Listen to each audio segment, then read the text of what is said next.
Welcome back to the Shema podcast, the podcast for the perplexed. And I have a question that I believe will make you perplexed as well. What I wanted to discuss today is a subject that at first glance, I think many of us know the answer to. Those of us who are new to approaching Torah. But when you stop and think through this question, you'll find that for many of us, that we become quite baffled and we don't actually know the correct answer. What is the question I'm referring to?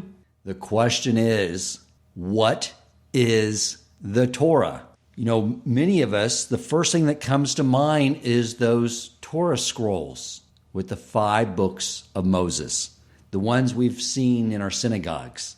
But is that actually the answer in totality? I mean, we also know from studying Parsha, in that written Torah that I just described to you, that Abraham knew all of Torah. But did he know the content of that written Torah?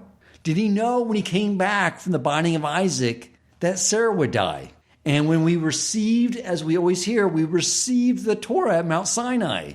But is that what we received? Did Moses come down from Mount Sinai with those Torah scrolls? Because if he did, Korach would have said, amazing, guys, did you hear? I am a Parsha in the Torah. And his friends would say, well, what does it say? It says here that I am going to defy Moshe and Aaron, and Hashem is going to open up the ground and swallow me and all my descendants and all my property. Obviously, that did not take place. History would have unfolded a little differently if that had been the case. So we're back to the original question. What is Torah? And what does that written Torah say about what happened at Mount Sinai? It said there was a national revelation where all the Jewish people heard the first 2 mitzvot. I am Lord your God who took you out of the land of Egypt, and don't take any other gods before me. That's all the Jewish people heard. That's all what we're told is that's really all that God need them to hear, to verify that anything that Moshe brought down from Mount Sinai, anything he told them after that event, they knew that that came from God himself. And then Moses comes down from Mount Sinai the second time with the tablets, and that has the 10 commandments, the 10 mitzvos. But what about the other 603? We're told there's 613 mitzvot. Where are they?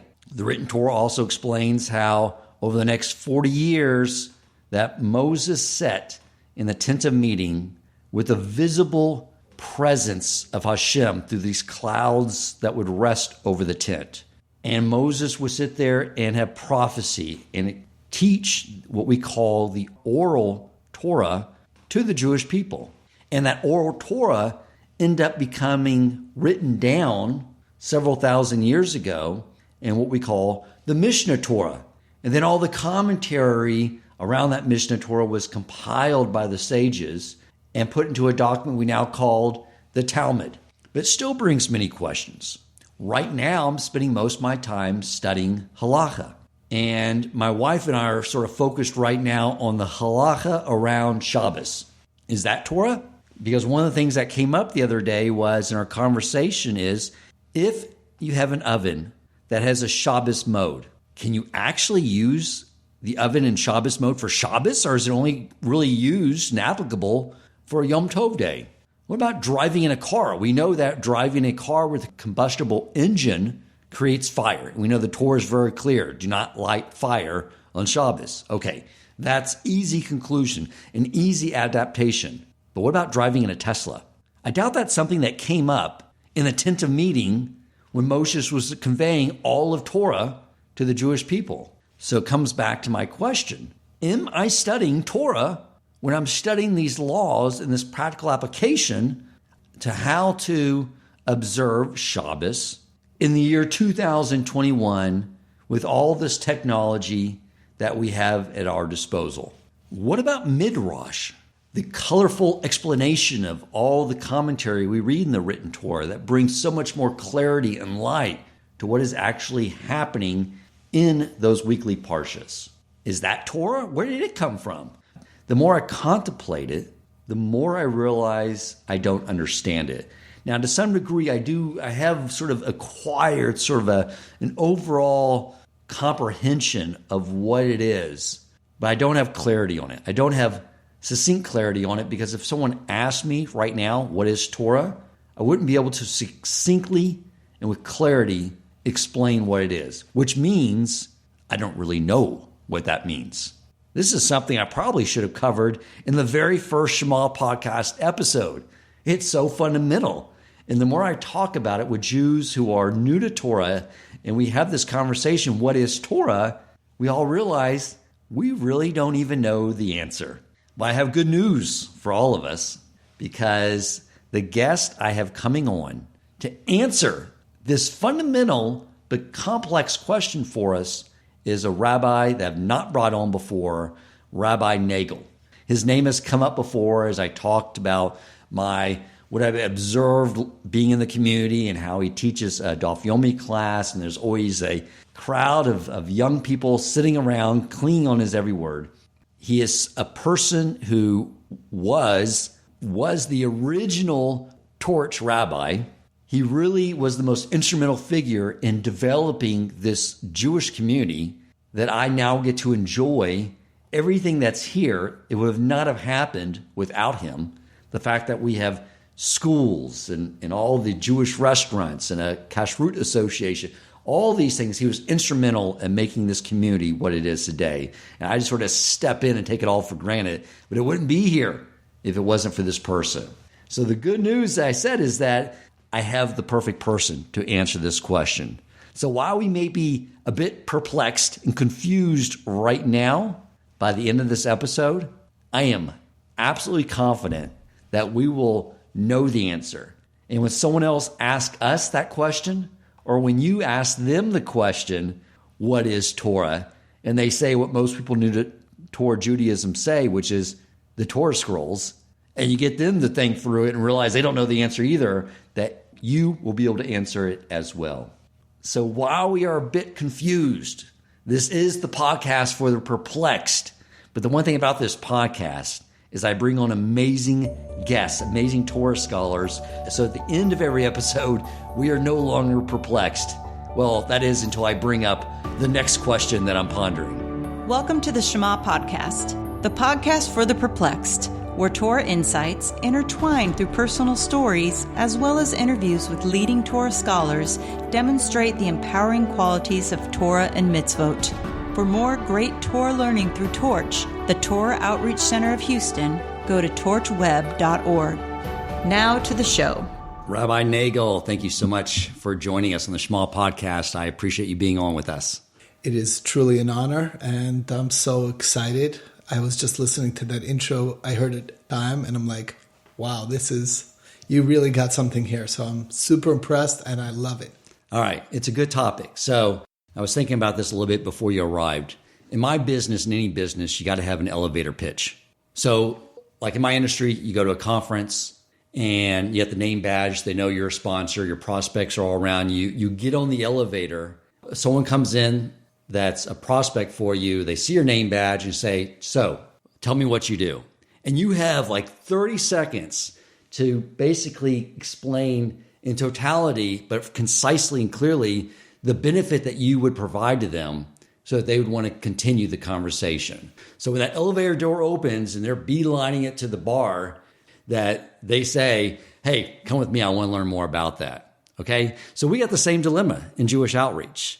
So if you would just imagine we're at a conference and we're representing Torch and you're in the elevator. Someone walks in, a fellow Jew, and says, so what do you do? And you say, I teach for Torch, the Torah Outreach Center of Houston. Our job is to teach Torah to Jews like yourself. And then they respond back with, so what is Torah? Boom. Can you do that in 30 seconds before the elevator door opens? I'll tell you, thinking about this, and before I give you the elevator pitch, I just want to share with you really what I believe, not what is Torah as much as what can Torah do for me, is more of the question that I would feel is what they really want to know. But I will address the other question of what is Torah as well. But because it hit my head, I want to share it with you. Many years ago, I was a young student, and this is something that a teacher of mine gave as an illustration, a rabbi of mine, an illustration of what Torah can do for a person. What does it do for a person? How does it transform a person? And he said, basically, what you can imagine is you're looking at a picture and you're seeing a picture of a beautiful view, and there's a person inside the picture. And try to imagine yourself as that person that's standing in the picture and looking around at this beautiful vista that's the sunset or whatever it is that's in their picture. And they love it and they think about themselves as being perfect and whole in every aspect of their life. And then they suddenly their eyes are opened up that right outside the picture is an entirely new dimension. There's a third dimension that they've never even met. There's depth that they've not experienced to. And when they see that outside view, what's out there, and they're inside the picture, they realize that their entire life is simply two-dimensional. And it's lacking so much compared to what's out there. And they look outside the picture longingly for what they feel is so out of their reach. And then someone whispers in the air and says, let me tell you, you can also get that entirely new dimension. And you're not limited in your two-dimensional world to what your existence is as you see it. There's an entirely new dimension of existence that's applicable and real for you, that you can step out of that picture and hit that new dimension. That's the visual of what Torah can do and does do to people. And I'm sure, just from this Torah that you've studied, you see that in your life. Absolutely. But I feel it encapsulates the experience of when you're in a picture as a two-dimensional figure, you can't even imagine that there's another layer of existence that you're missing out on. And only when you're exposed to it and you see it and you experience it, then that opens you up to an entirely new level of existence, really. The meaning in life changes completely. And that's really what Torah is that's my elevator pitch, just to what it does for you, what it's for you. And actually, that is the more accurate elevator pitch, because the elevator pitch is about benefit. So I'm getting into the technicalities, the features. So it's probably not the best analogy to use when someone says, but what is Torah? Right. So I'm gonna get down to the direct question. What is Torah? So let's just translate first the word Torah. We use it. What does it mean? So there's a meaning to the word. It's the same root as the word moreh, which is the Hebrew word for teacher. So it's teaching. That's what it is. It's showing in a teaching manner what, the question is what, but that's what it's there for. And it's interesting that it's not the Torah's words the word for Torah is teaching, but the what it's teaching is not expressed in the name, which is in itself indicative of something more to the story. What does that mean? Why is not the what it is, but what it does, the definer of it? It's teaching and educating, but these words mean different things, and therefore I'd just like to understand it first on a very surface level. Okay, we have a world, a beautiful world, a world that is full of wonder and amazing things that exist in this world. This world was created by God. God, who created this world, wanted man to experience this world in the fullest, most amazing way to get the maximum amount of pleasure from this world. And Torah is just that. It teaches the manual. It's the manual that teaches the way, the best way to experience this world as it exists. And that's what it's there for, to teach how to live in this world in every single aspect that you can imagine. And I'm sure as you study in the laws of Shabbos, all the different minutiae, the detail is staggering, how detailed every component of your life is actually a halachic question, a law-based question that you need to think about. And that's, in my mind, what Torah is in a nutshell. It's teaching every component of your life how to experience this world in the fullest, best way. I love that. That's the elevator pitch. When someone says, what do you do in Jewish outreach? It's we teach people through Torah how to maximize pleasure. There you go. Exactly, which is what it is. You have to define what pleasure means, but the ultimate pleasure, which a lot of people's, like you said, in the two-dimensional world, their idea of pleasure is the most lowest rungs of pleasure, not what we're going after. So let's go back to one of the questions I posed, which was when we define what is Torah, meaning, like I said, many of us, when you ask that question, we will think of the Torah scrolls. And I mentioned that's maybe part of the answer. Many people will say, well, Torah is, like you said, those 5 books of Moses, the Torah scroll.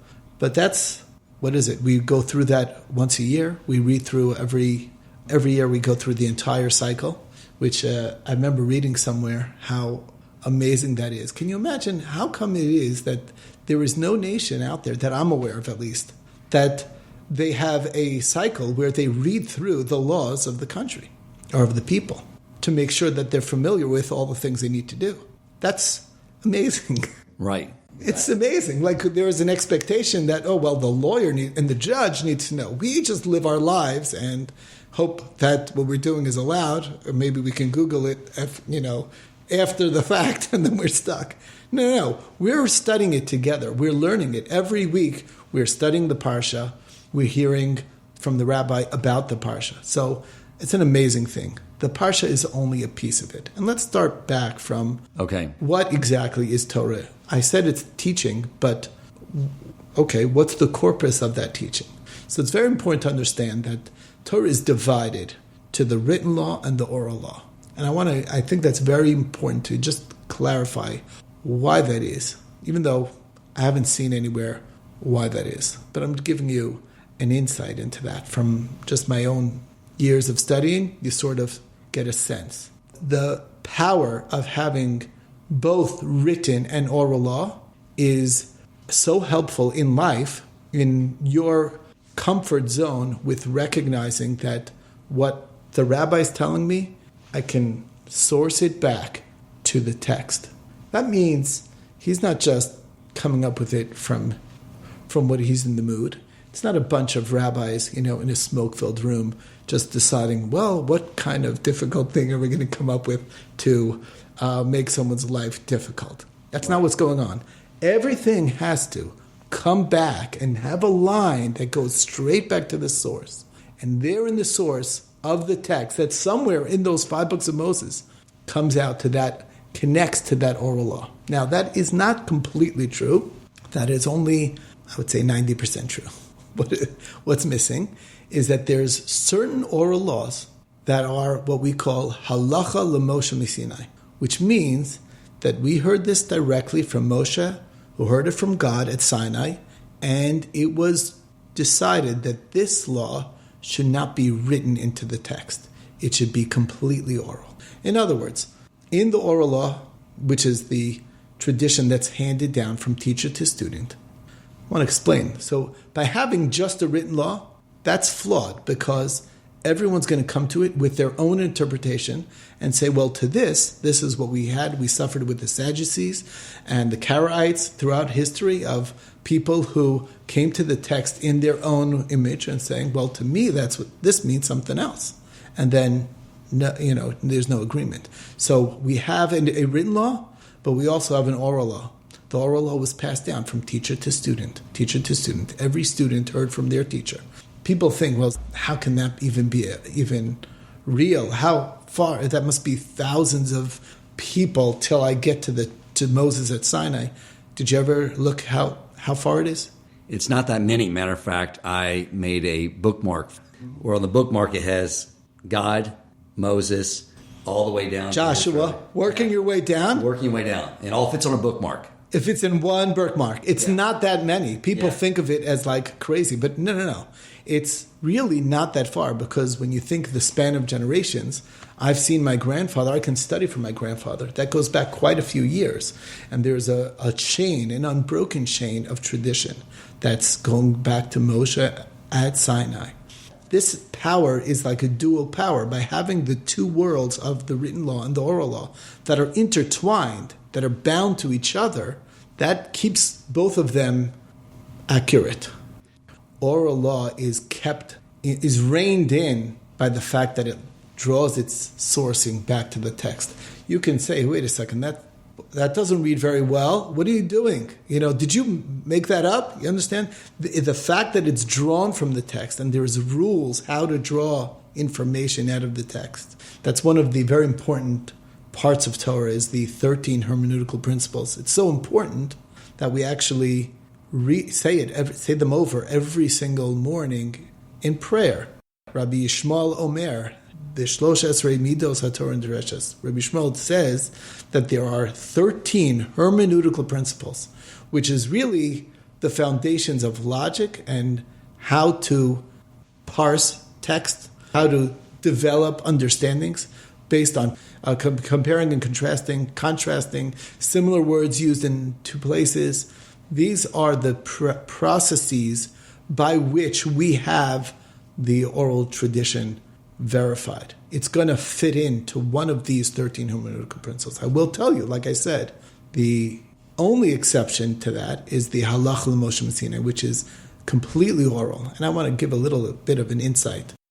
Why would God choose to give the Torah in such a way that I get why there's oral, I get why there's written, I get how they help each other, but what about this oral that's not connected at all to the written, that's completely oral?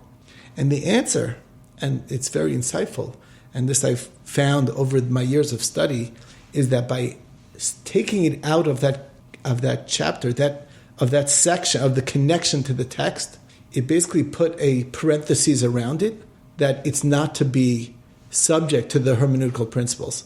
So it's basically allows it to be standalone law that just it is what it is. Give you an example. Let's see.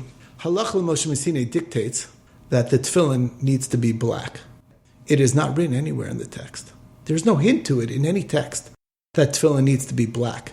It's completely oral tradition from Moses at Sinai that that's the proper color for tefillin. If it was hinted at in the Torah, then I got news for you. Clothes that we should wear or other things that might be a mitzvah should also be black. Because once it's written down or hinted at in the text has to connect to each other. The Torah is one unit. And therefore, if something is written somewhere, it automatically connects to the rest of the Torah. And unless you see a reason or there's a source why it should be different, the assumption is that it needs to be the same. Okay, so that's, to me, just an example that comes to mind of what we mean by having it as a separate law that's not connected to the Torah. It's not to be, you're not supposed to draw inference from it. It's supposed to stand alone as this is how this needs to be. And it's, like I said, in parentheses or in a box. That's the value of having an option of halach l'Moshe Sinai as well, to not be bound and stuck into the world of hermeneutical principles. So that's just an example. Now, as far as what is included in Torah, I think that was part of what in the intro you were talking about. I think that's a very important exploration. Where does Midrash fall in? Where does Zohar fall in? And for that matter, where does arguments fall in? Okay? I don't know if you didn't ask that question, but I don't know if that's not bothering you. You study Talmud for a minute, you're stuck with so many views and arguments and constantly pulling one way or the other. I have this proof, I have that proof. And where does all this fit in the Torah if the Torah is given by one God? Right. And quite often there's no final conclusion. Well, the conclusion is he says like this and he says like this. This rabbi says this way and this rabbi says that way. The famous joke that they asked the rabbi who the woman was complaining, my husband's so terrible and he's that and he's this and that. And the rabbi tells her, you're right, you're so right. Then the husband comes and complains about his wife and he says the same thing to his wife, to the husband. You're right. And then his student is standing there and he says, how can they both be right? And he's like, you're right. You're also right, okay? The answer, so how can they both be right? But that's the beauty and the power of Torah, that there's every human being is built differently, and every human being has a viewpoint, and that viewpoint is like a facet in a diamond. It's real, it's from their perspective, but it's true from their perspective. Is it the whole truth? It's their perspective truth. It's true, but it's their perspective truth. And the other side as well, it's truth. Is it the whole? The whole truth is this rabbi says like this, that rabbi says like that, and they both are accurate in their view. And I'll give you an example, this beautiful Talmudic passage. There was a discussion, okay, I'm not sure familiar with the story in the Navi. The story goes is that there was a man from the tribe of Benjamin, and he had a concubine, and the concubine, he was angry at her, and he kicked her out of the house, and she ended up getting raped, and he was so distraught about what happened to her that she was killed from the rape. It was like a gang rape type of circumstance, a terrible story. And he cut her up into pieces and sent her to the other tribes. And there was a civil war between the tribe of Benjamin and all the other tribes who were outraged by such an occurrence. Okay. Now, the Torah doesn't give us information. It describes how he kicked her out because he was angry at her. What was he angry about? So one rabbi said he was angry about a certain thing, and the other rabbi says it was something else. So somebody went, met up with Eliyahu, with Elijah the prophet, and he said, well, what's the truth?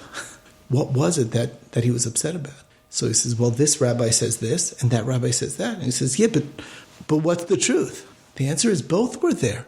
There was the first reason and the second reason. And the question is, what's the real reason? Is the thing that happened first the true catalyst, or the second thing that was the final? You understand? And that's what they're disputing. They're both there. They're both real. But it's part of the picture.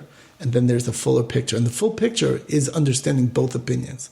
And the moment that we're able to appreciate the two sides in an argument, that is really where we gain the most insight into the truth. So that, I hope, helps for that. Could be applied to all disputes. Now, as far as I didn't get to the other part of your question, which is how does Midrash fit in? How does Zohar fit in? So I want you to understand that the Torah, there's a word that we use to describe all the parts of the Torah. The word is pardes. The word really is a contraction comprised of 4 different words that start with each of those letters. The Pei stands for pshat, which is the simple, straightforward meaning. Halacha is really the straight, simple, forward meaning. That the Torah always is to be understood on that way, for sure. That's one fact. There's another level, another layer of understanding that the Torah is also part of the Torah, which is called remez. These are hints in the Torah. Remez means a hint. This is like deeper ideas that the Torah is not saying in a direct fashion. It's conveying in hints, and it's to convey insight and a depth of understanding and messages that are underlying messages behind the story. That's sometimes you would find in gematrias, the numerical values of the letters, a hint to something that can be a very profound idea that you can actually take with you in your life. And that falls under that category of what I would call remez, hints. The Dalet stands for drush. Drush is a combination of the hermeneutical principles, which is not the direct meaning of the text, but the connection from text A to text B and what's being conveyed there. The Torah is given in such a way that it's like to maximize the amount of information you can derive from a minimum of text. That's what the power of this drush is that the same text can be conveyed on different layers, and both layers are true, and there is, from comparison and contrast, it can actually convey more information than just the simple, straightforward read. That's that. And the last one is the samach, which is sod. Sod means secret. That's really where you get to the Zohar and the Kabbalistic thought. These are very, very deep ideas into the nature of God. Then basic, deep questions about what the world is, what's the underpinnings of the world. How did God create? What did God utilize to create this world? The vision of Ezekiel that talks about the chariots, which is really focused on how does God run this world. These things are what we fall under the category of sod, of secrets of the Torah. They're even a little more subtle in a sense than the remez, the hints. They're deep ideas that are not trying to convey a law. They're giving you insights into the big questions about life and give us a view on that. And it's not for everybody at every stage. That's more when you've reached that level, then you're given a glimpse into these areas of the secrets of the Torah. So they all comprise the Torah altogether, and it's all it's layer upon layer within the same text that can be conveying a multitude of ideas. Thank you for listening to part 1 of What is Torah with Rabbi Nagel.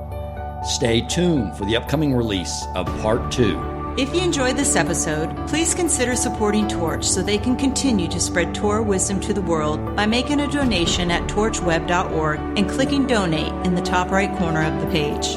And if you would like to get in contact with our host with comments, suggestions for future topics of learning, or questions for him or his guest rabbis, you may email him at president@torchweb.org.